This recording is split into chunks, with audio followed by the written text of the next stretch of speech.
Well, good morning, everybody. Good morning, good afternoon to everybody at the TheWorldTEX Hybrid and KL Travel Mart 2022. I am Patrick Richards, Director of LVG Learning and Networking, your hosts for today's webinar, along with our friends at the Nordic Tourism Collective. We're delighted to be joining you this afternoon in KL. It's morning where I am here in London, and just a little later for our friends in the Nordics.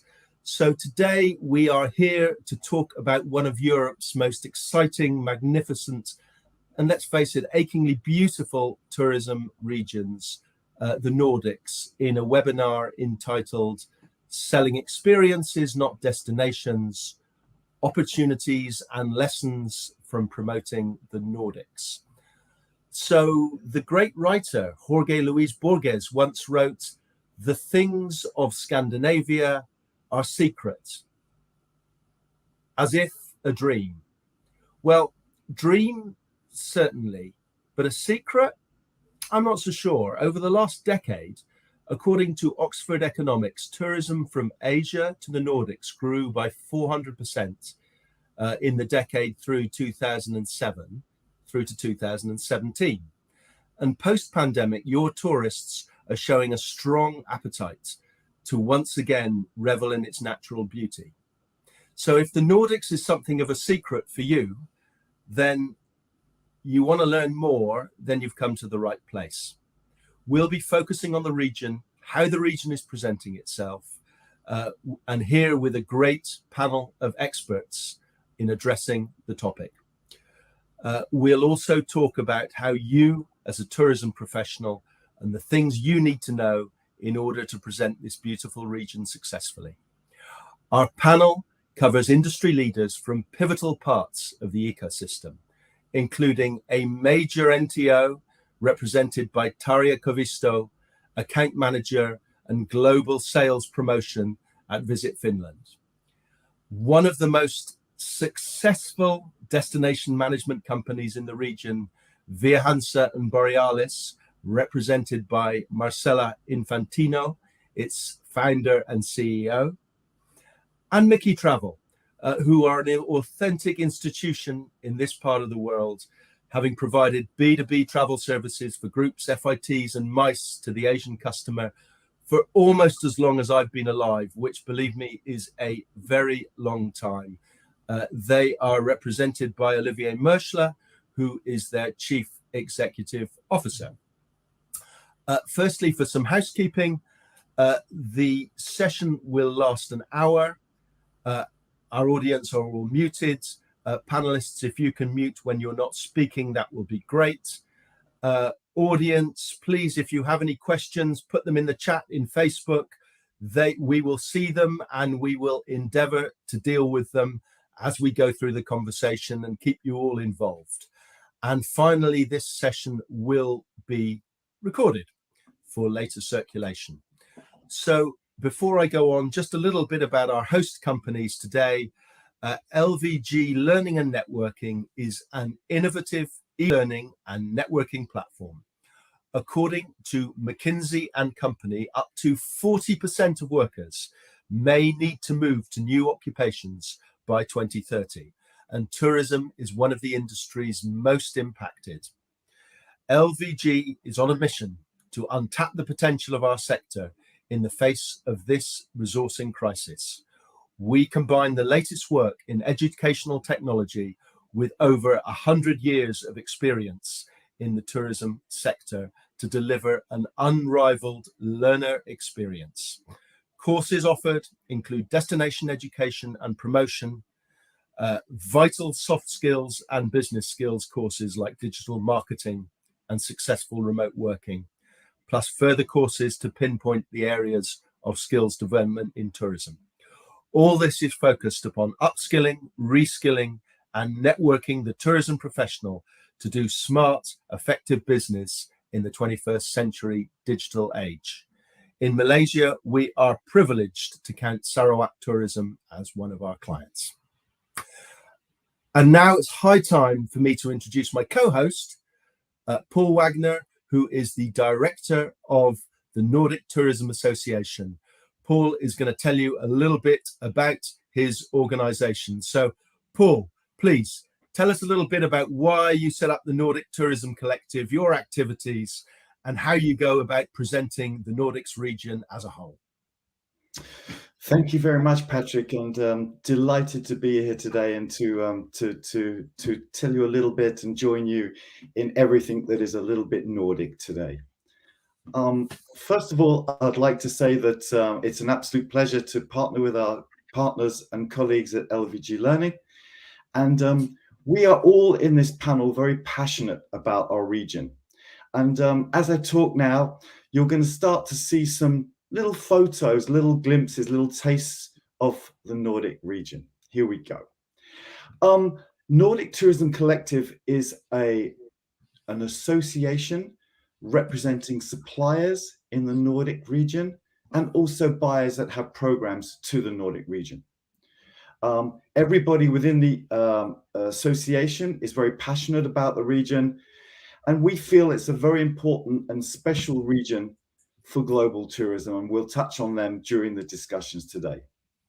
Most of our Asian markets do multi-destination programs within the Nordics, and we provide a platform for pan-Nordic information, pan-Nordic events, and most importantly, a pan-Nordic community. The region that we cover starts in the west, in Greenland, as far west as Greenland, and we cover the whole Nordic region, including Iceland, Faroes, into Scandinavia, Norway, Sweden, Denmark, and Finland. But we also include the Baltic states, Estonia, Latvia, and Lithuania. So it's quite an extensive region that the Nordics, so to speak, is covering, and such an interesting and diverse area. We also are delighted to have some very special panelists with us here today who are absolute experts in promoting this region.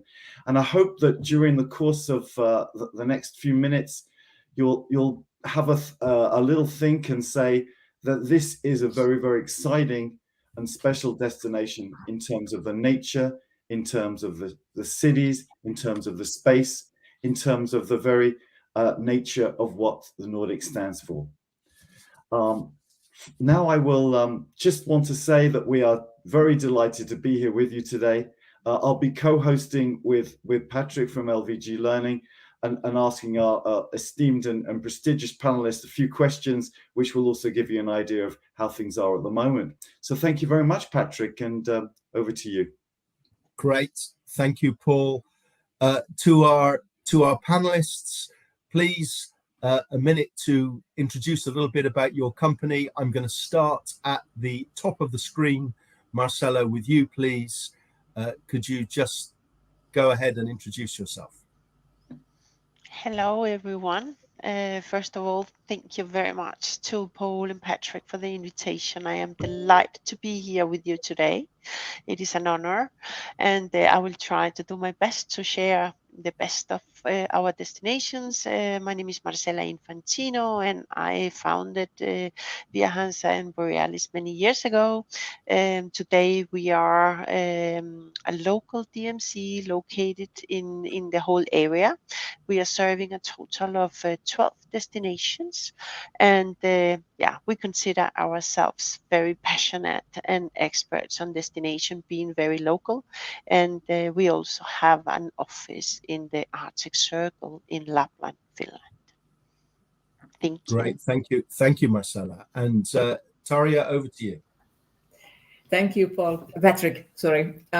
Yes, my name is Tarja Koivisto, and as Patrick introduced me, I'm from Visit Finland.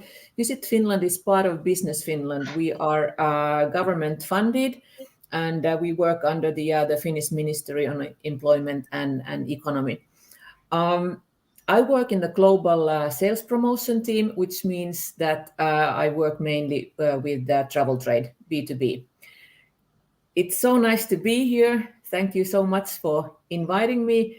And anything you have questions about Finland, just let me know. Thank you. We are looking forward to firing a few questions at you, Tarja. It will be very interesting.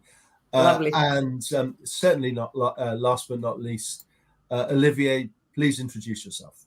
Sure. Good afternoon, and I'm on your other side of the world. I'm based in Hong Kong. My name is Olivier Möschler. I'm the CEO of Mickey Asia. Mickey Travel has a very long history in Asia, over 50 years, and we cover basically all the country from China down to India.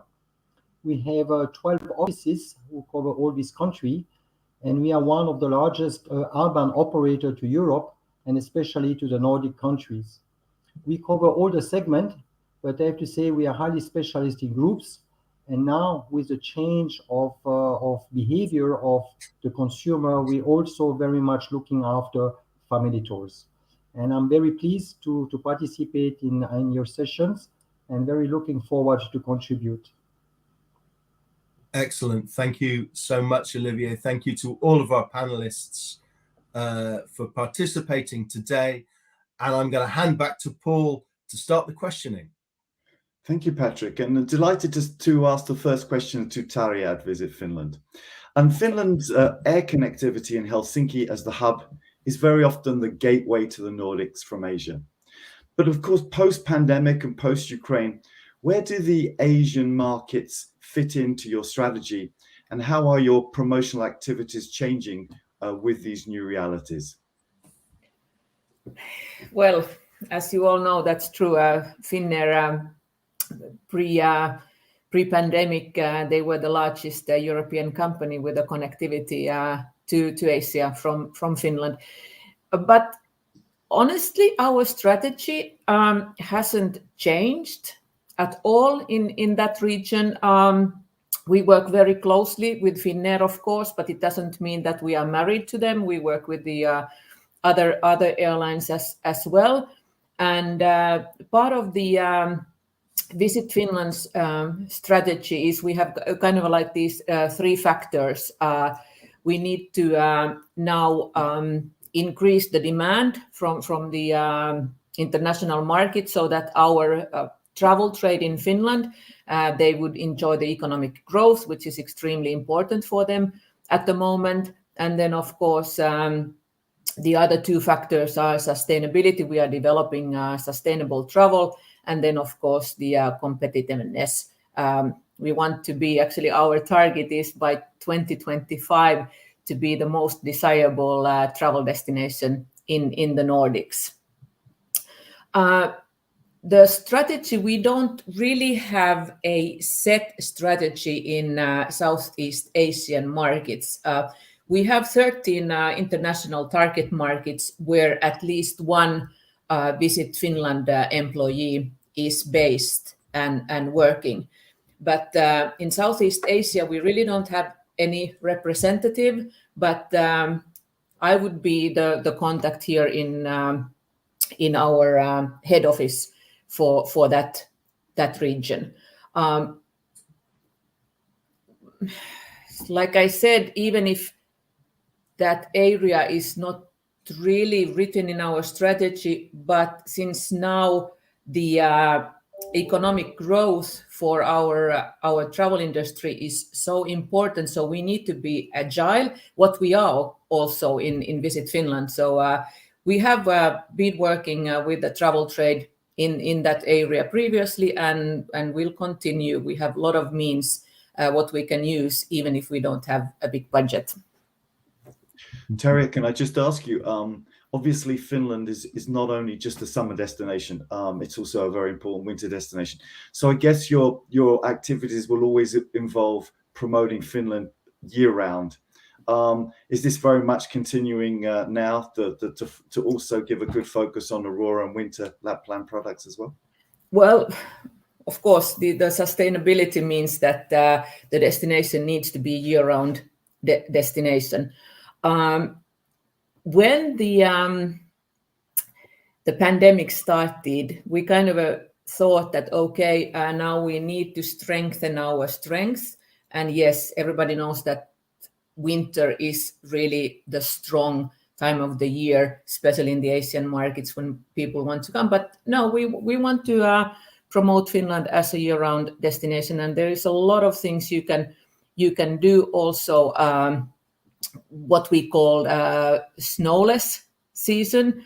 One of the main attractions in the Asian market is Northern Lights, and not a lot of people know that you really can view the Northern Lights starting from August. So you don't need this coldness and a lot of snow, but you can also view them starting from end of August, and that's a really exciting season if you are afraid of minus 30 Celsius. So that would be a great time of the year to visit Finland. Makes a lot of sense, and I think some of the Asian markets pre-pandemic were discovering this sort of early Northern Lights, autumn Northern Lights. Super, thank you, Patrick. Those pictures of the Northern Lights were really enticing, but you shouldn't be afraid of the cold, Tarja. That's one of my maxims. Just looking at the other side of the coin, Olivier, you're based in the Asian region, so you really live and breathe the market on market. How do you see the expectations of the ASEAN traveler changing post-pandemic? Are travelers looking for niche experiences? Do they still want the greatest hits? How's Mickey looking at this situation? Yes, when Mickey, we are, as I explained before, one of the largest outbound operators. So obviously we are into the mass market, and Asia are already a huge market to the Nordics and Scandinavia. So the travelers from Asia have been going to the destination already for many, many years. Now, the segmentation is very important. So Asia, if we look at the first-time travelers, which is still represent the fastest growing segment, because people can afford the first trip to Europe, is growing really rapidly, and they will seek the capital. So they want to go see the big cities and probably an extension to the fjords, but they are not very adventurous. They just want to go for the first time to the highlights they have seen. But because people can afford more and more trips, we see a huge demand for returning clients to the region. And there we start to see a different program. So Iceland has been doing extremely well before COVID. And now, even though there are quite a lot of, difficulties to reserve the product, which I think will impact Iceland. But what we have seen just before COVID, and we have seen as well a huge interest from the clients to be experienced about the destination, is Lapland. So Lapland for us, and the entire snow experience is very, very important. Of course, we also offer the Northern Light, but because the Asians have very short trips, so if they only go for 2 days, and unfortunately they might not see the Northern Light, we have to include other experiences, and that's why we make a combination of snow experiences and Northern Light, and hopefully within the short period they can have a great experience from all of those. Again, more and more the clients will start to research Instagram pictures. I think that's very important to create a new product. So I think people will continue to return to the region, and it's up to us as a destination specialist to be creative with new product ideas. And do you see the mice market beginning to move at all, Olivier? Is this started up again, or is it really the leisure traffic that started first? The issue we have in this part of the world is the lack of air seats, and the air seats are very, very expensive. So it is unfortunately for 2022 too difficult to organize MICE group. They just don't have the air capacity, and the airfare are still very, very high.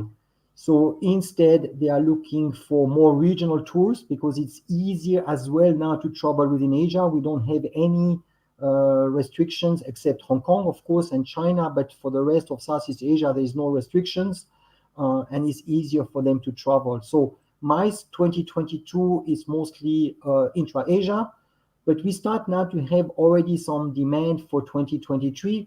And I am sure when the air capacity is going to ramp up, we will see a bigger demand for the destination.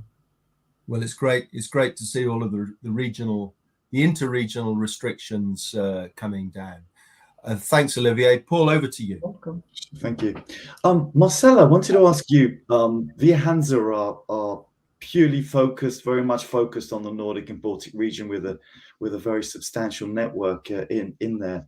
And so being on the ground, you're ideally placed to present the destination in a very contemporary way.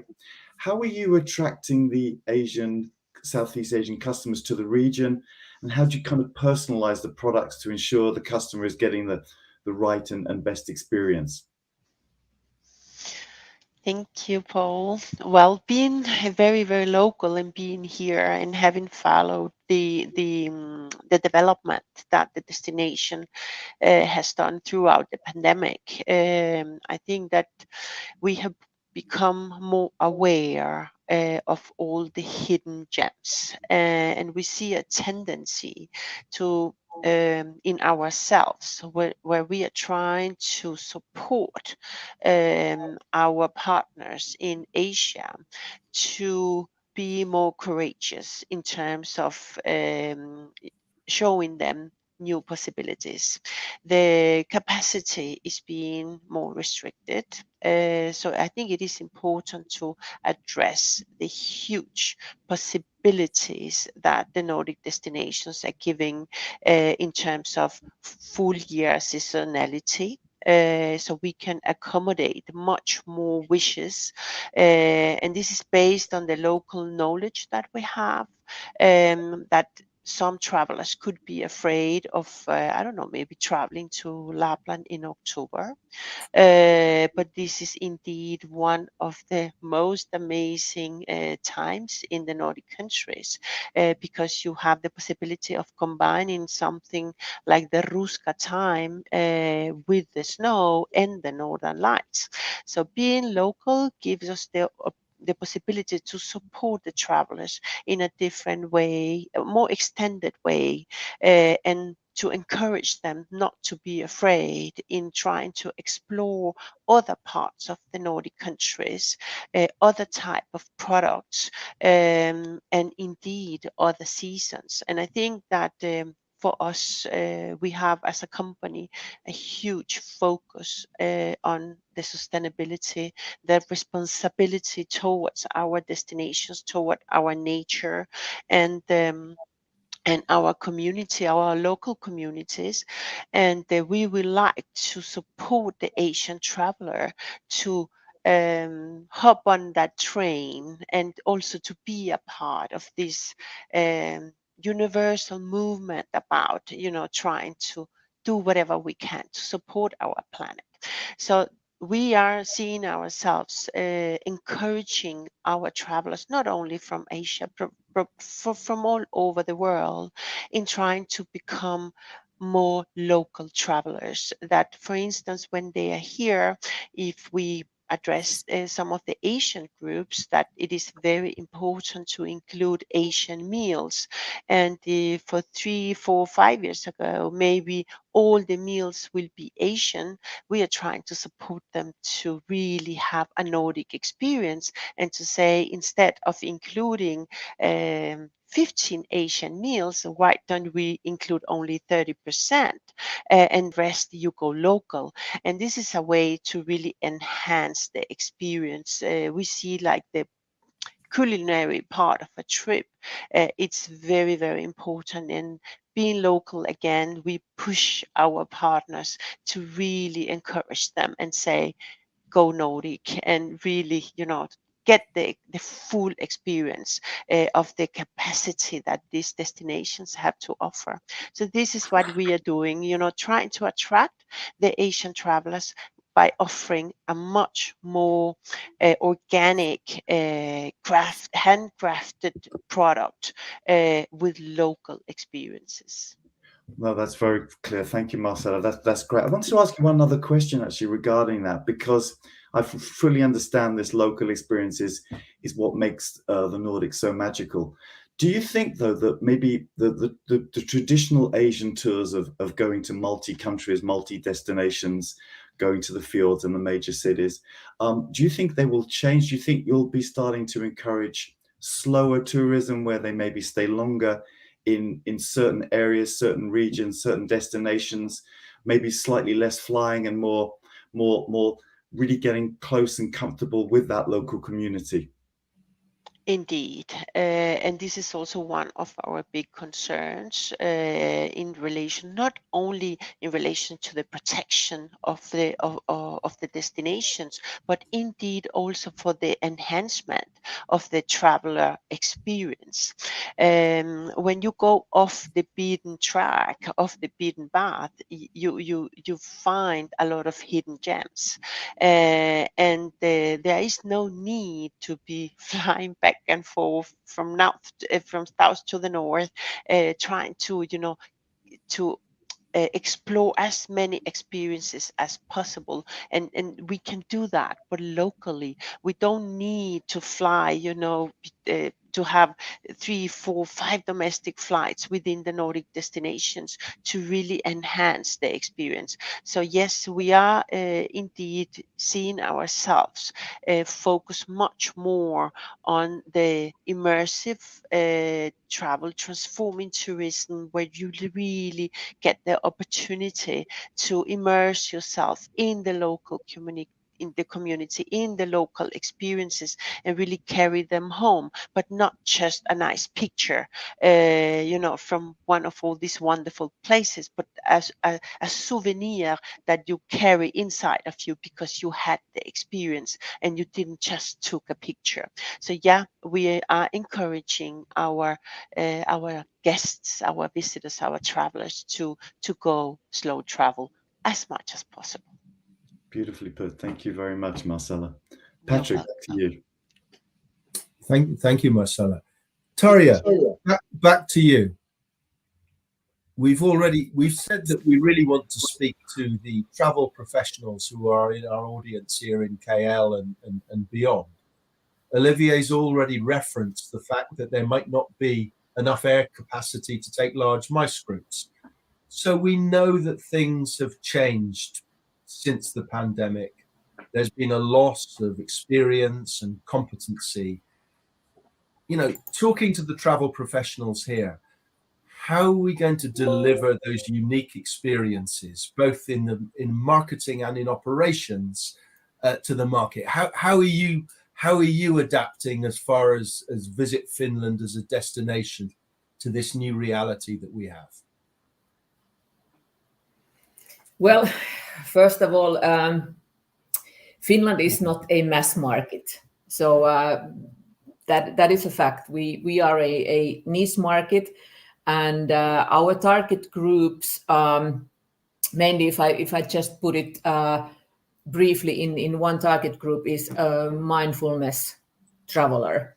That is true. The fact is that the air capacity, especially now, where we had a lot of traffic coming from Japan, China, of course. Now China, nobody can fly from there, and also Japan. The air capacity, most of the capacity of Finnair goes for cargo, so there is not so many passenger seats available, even if the flights are flying. But I'm not so worried now. It will take time before Asian market comes to Finland, and we are ready for that. We are honestly an ideal post-pandemic destination. We have the room to roam, clean air, pure water, and I hope that the air capacity will increase shortly. It affects the big groups, but I don't think it affects now the FIT travelers, and especially the ones who are traveling to Finland, because this is the destination for people who've been already visiting the big destinations, Paris, London, these type of the things. This is their 5th or 6th time to go abroad when they come to Finland. So And what we've been doing during the pandemic, of course, we've been very active in the market. We have done a lot of online sales events, webinars for the travel agents, and these type of the things. So you need to keep Finland in people's mind, even if they can't travel from Asia to Finland. But now we see that the travel is open. We have now getting more and more people also from Asia coming to Finland already now. So you're feeling optimistic, Tarja? I'm feeling very optimistic. Finland is Excellent. a great destination. Good. Paul, back to you. Sure. Got a question for Olivier, actually.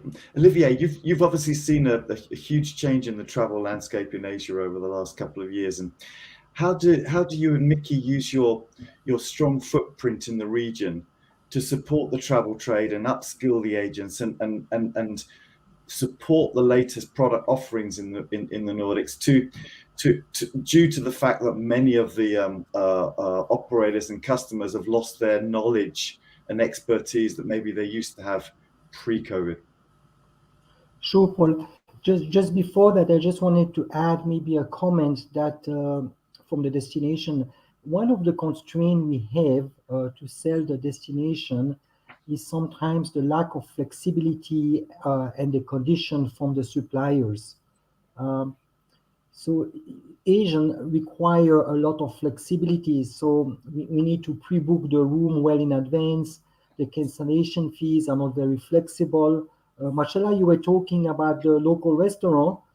Yes, fully agrees of what you had said, but unfortunately, if there is a change on the itinerary and we cannot reach the restaurant, they will then charge us full cancellation fees, while the Chinese restaurant down the street will not charge us anything. So I have to say that from the supplier point of view, we would appreciate a bit more flexibility to support, let's say, the behavior of the Asian clients. Now, Paul, to answer your question, I think we let's say the whole industry has obviously lost a lot of employees. So all the hard work we have done before COVID, unfortunately, has disappeared. I mean, many agencies have closed down. Many employees have changed industries. So clearly, we have lost a huge amount of experience. What we have done in Mickey is that we have kept contact with all our clients. We offered, of course, a lot of webinars.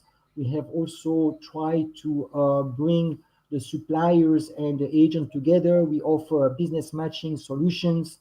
We did a lot of product updates. So I think we have maybe a lot less of experienced employees or clients, but the few remaining, I think, are of a higher quality. I think we have been able to select a really a good amount of true specialists. And then we will have to see, again, as the market segmentation is very, very important here, again, for the mass market, which is still the key segment of Mickey, the know-how we currently have is reasonable.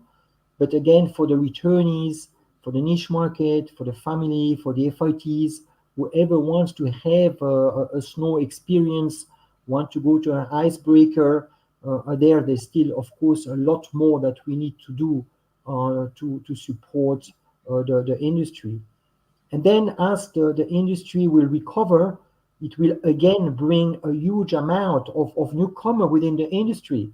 So there again, I think a lot of work from all of us to restart huge education programs, farm tours, to bring all these people up to speed on the destination. So still, I think a lot more for this industry to develop the Nordic destination or all other European destinations. Thank you, Olivia. That's a very good point about we need this mass e-learning education process to start and to continue. But I was actually you mentioned the fam trips, and I was very interested to hear on that one, because is there an appetite in Asia generally to get back to the traditional fan trips where you taste, you feel, you experience, and you enjoy the actual destination itself? Or is there still a little bit people thinking, oh, I don't think we're going to have time to go to the destination, we're too busy with quotations? Is there an appetite to come back to the traditional fam trips? Absolutely, but the appetite has slightly changed, because you are right. Before COVID was all about the proper experience. Post-COVID is about having that beautiful picture. So everyone wants to go and have that beautiful picture behind Marcella with the Northern Light and be able to post it on the Instagram or Facebook. So I think the experience to be at the destination will never change. And thank God. I think otherwise people will never travel and will only purchase webinars. So I think that is going to continue, even the better, because again, they want to have that special experience or that special picture. So I think that's all very good for us from the industry. Delighted to hear that, and relieved to hear that as well, because I Yes. fully agree with you. It's a must for to get things back in a strong way as it used to be. Patrick, back to you. So it's really interesting, this theme that's coming out of the difference in dealing with the first-time traveller from Asia and the second, third, fourth, fifth, sixth time traveller, and maybe the more experiential services that they're looking for and how we deal with them. And that seems to be a theme that's coming out from everybody. The other theme that's coming out, of course, is some of the operational difficulties post-pandemic. And there was a question that we had from Facebook to Olivier about how he was dealing with them. And I think, Olivier, you've already really answered that question very, very well. I'm going to put a similar question to Marcella, sitting on the other side of the world in the Nordics. So really, Marcella, you're on the ground seeing some of the issues with restaurants and hotels, some of the things that Olivier referred to. How are you dealing with these constraints and this new reality as far as Via Hansa and Borealis is concerned? Well, it is not a secret anymore. I think that we are all suffering from the lack of qualified manpower in the industry worldwide, but it is especially, I think, very, very difficult in the Nordic countries. We see difficulties in all the supplier chain, from hotels, transportation companies, local guides that are not there anymore, and of course that everyone in the industry has been forced and obliged to find another source of living. The ones who remained in the industry, I guess we are the crazy ones and the ones that cannot live without the tourist industry. And there is a huge responsibility that is laying on our shoulders, because we have now to share the knowledge and the experience we have. But that will take some time. It's not done in over a long weekend. So what we are seeing now is that there is a natural selection, you can say, a natural selection of which requests you can attend. And this is something that is going on throughout the supplier chain, because at the end of the day, you need to enhance. We were talking about how important I think Tadia was mentioning how important it is for the industry to get back on its feet and create revenue, but because of the very limited manpower in the industry, what we see is that everyone is attending that traveler that is mindful, that will spend more days in the destination, that is going into a full package, that is looking for a local experience, and not so much the mass tourism, the mainstream. At this moment, there is a lack of capacity to address that segment. And there is we can feel that there is a very common understanding, unspoken understanding about servicing and supporting the tailor-made, the FIT traveler, the families, the small groups. And I also think that it goes pretty much hand in hand with the future vision and plans that we, the locals in the Nordic countries, we have for our destinations in relation to the protection and the sustainability. So in a way, it is very, very tough for me to say, but we can see how a lot of different requests needs to be declined due to the lack of capacity to serve and to deliver. Because the worst that can happen is that you commit to a contract and to the delivery, and then this is not done. So we have like a common understanding in the destination that it is better to say, we are very sorry, we cannot help you this time, but we welcome you back in another moment. So this is the best thing we can do to enhance the experiences of our travelers, is that we commit according to the capacity we have to deliver and not beyond our capacity of delivery.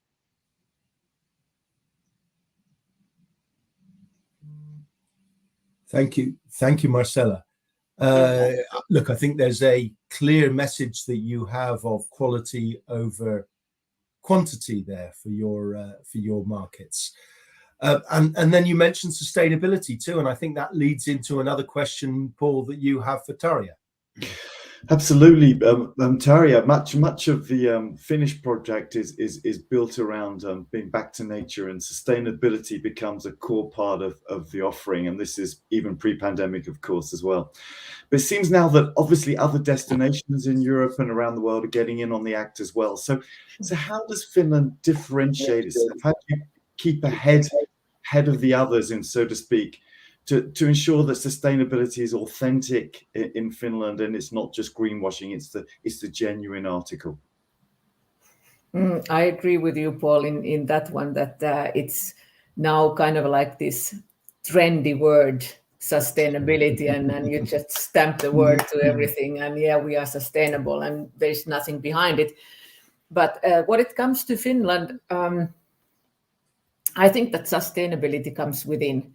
We've been very sustainable already as a nation. I mean, it doesn't mean that everybody's sorting their garbage, or we are just everybody bicycling and not driving cars or having electric cars. No, but it's been kind of like in the backbone of Finns all the time.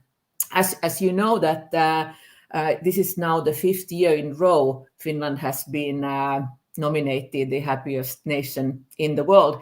And what it really kind of like, we Finns, we largely attribute our happiness to the connection of the nature. We really need the nature, and the nature is so close to us. I live in the city of Helsinki, in downtown Helsinki, and this background photo is just like 30 meters from my apartment. So we have like water all over the place, and the forest, and everybody just needs to get into the forest. So that's why it's already we grew up with this, that we need to preserve the nature because we want it to be there for our children as well. What Visit Finland is doing, and what we are doing as a nation, already Finland's national policies steers us towards inclusive and competent Finland, and the government's target is that we are a carbon neutral country by 2035. Yes, 2035, and then of course that applies to tourism as well.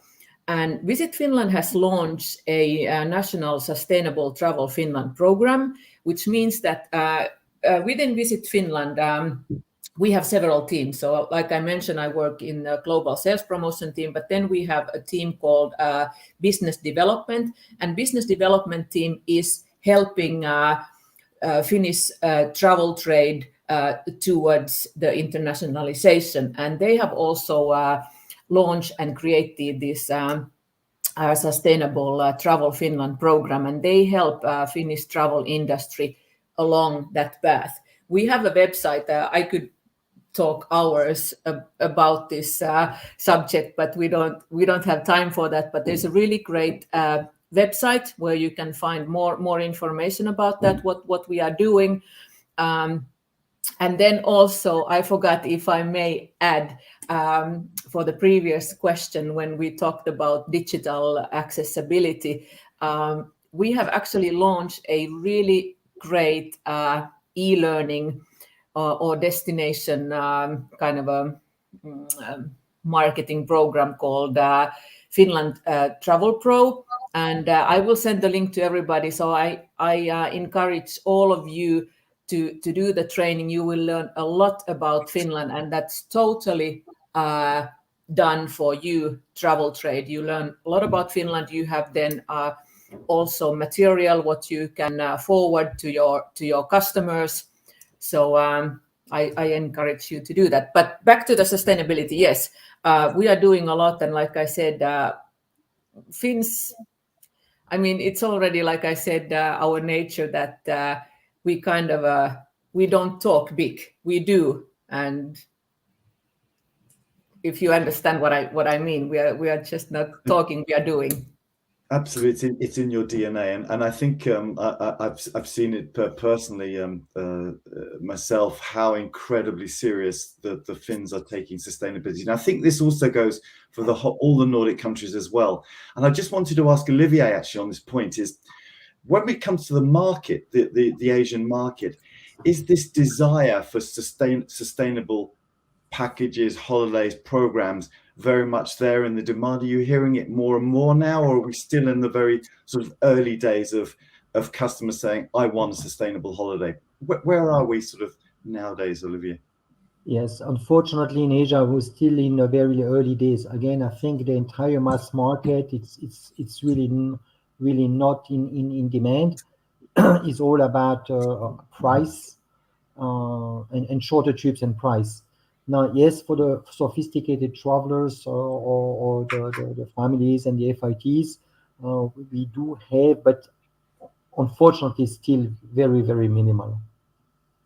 No, that's what I thought. So I think you're just starting to feel it in the FIT market, but it's a way off for the escorted group programs for sure. So there's a bit of work there, but I'm kind of quite confident myself, talking to a lot of the people in the industry, that we have other issues. We're just coming out of a mass pandemic. There are so much other issues to solve, especially on the resources issue.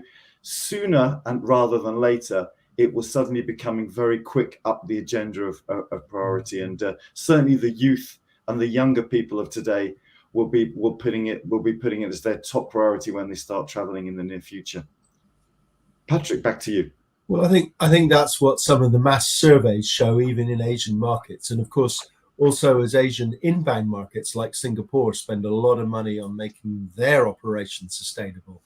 That'll probably change some of the mentalities as well. So I think we've seen the trend emerging very, very quickly in Europe. Probably the same thing will happen in Asia, fairly soon. We're going to go quick fire, guys, because we're beginning to run out of time. I'm going to ask you two quick questions.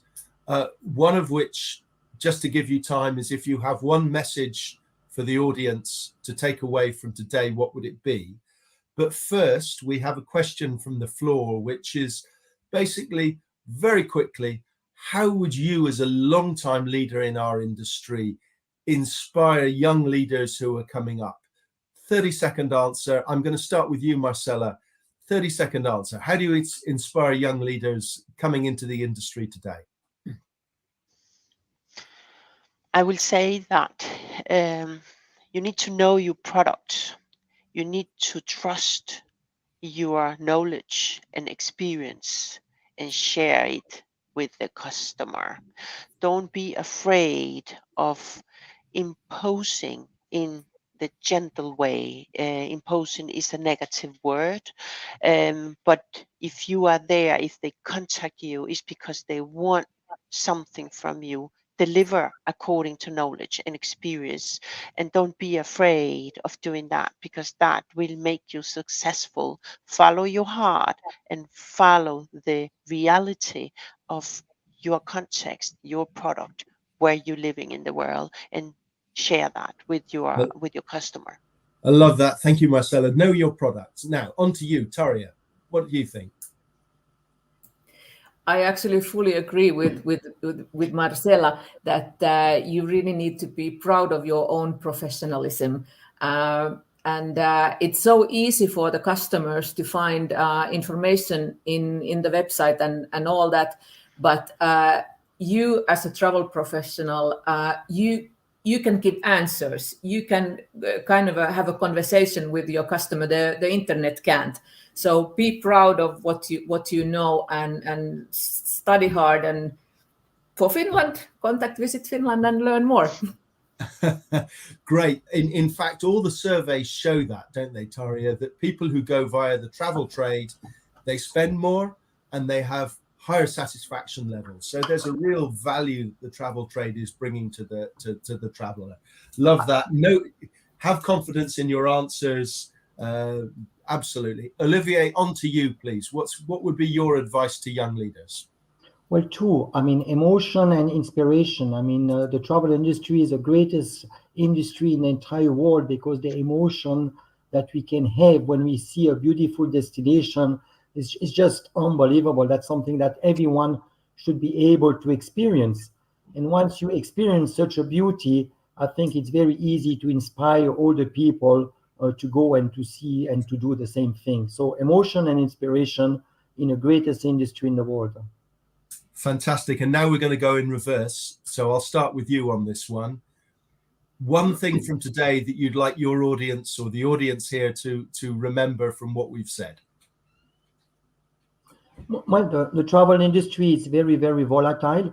But again, I think we are also quite experienced to deal with such a volatility.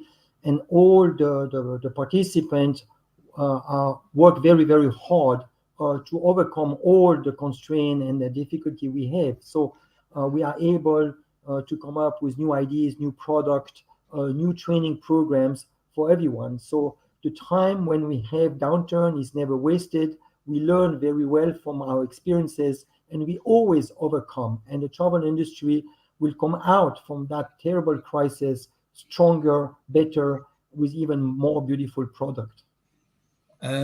Experienced in dealing with crisis, absolutely, and we've always overcome in the past. Resilience is our middle name. I couldn't agree with you more, Olivier. Tarja, on to you. One message from today.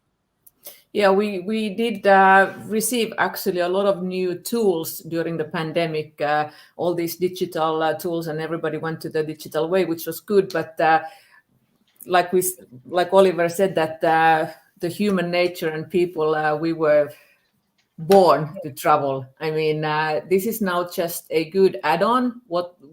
How we can reach. Now, if I'm talking about Visit Finland point of view, now we have all these online tools, and then we can reach the audience worldwide.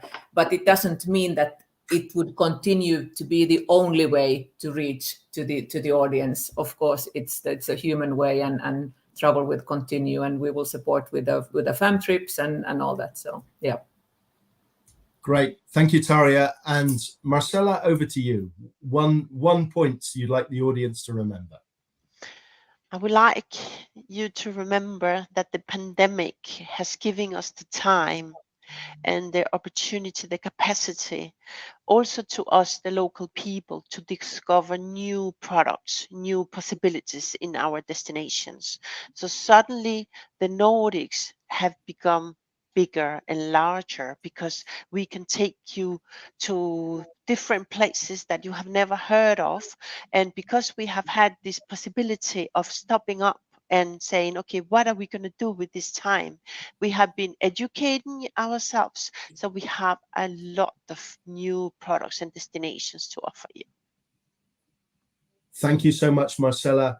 Now, just concluding, if anybody wants to contact you via Hansa and Borealis, how do they do it? They have to send me an email. You can find me in LinkedIn. My name is a little bit special, so it will be easy to find me on LinkedIn. Then you can ask me for friendship and I will be happy to accept you. And then we are in contact. Fantastic. Thank you, Marcella. Tarja, how can the audience contact Visit Finland, Business Finland, if they want to know more? You can actually access our website, visitfinland.com, and my contact information will be there. So it's a full information package, both of the destination and also of us working for Visit Finland. Thank you, Tarja. Olivier, same question. Anyone who wants to be in contact with Mickey Travel? Just Google it. I think we have various websites, but I have to remind that we are B2B, so our clients are the travel agent. But if any consumer interested, they can see our product and they can approach all the travel agents in Asia, which I'm sure will be very happy to provide our product. Thank you, Olivier. And Paul, I would be remiss if I didn't include you in this, bringing together all of the Nordics and the Baltics as one destination. How can people find out more about the Nordic Tourism Collective? Well, thank you, Patrick. The Nordic Tourism Collective is a very open organization. We're also we would love to have more buyers, more operators from Southeast Asia in our association. To join us is absolutely open and welcome to anybody. So anybody that's got products and programs to the Nordics or is intending to have in the future are more than welcome to join us, and look at our website at www.nordictourismcollective.com or contact me directly. And I hope that we've given over the last hour a good taste of what the Nordics is all about. You saw some photos earlier. Maybe we'll go out with a couple of photos in a minute, but it really is a very special destination, and you can hear what absolute experts we have in the panelists and on the ground in the Nordics. It's a very, very special destination. Thank you so much, Paul. Thank you, Olivier. Thank you, Tarja. Thank you, Marcella. For anyone wanting to know a little bit more about LVG, www.lvglearning.com. We really are looking to help to address this resourcing crisis and the upskilling within the tourism business. So with that, thank you to everybody. Thank you to the team at the KL Travel Market WorldTEX Hybrid, and we are closing. So thank you very much. Thank you. Thank you all. Bye-bye.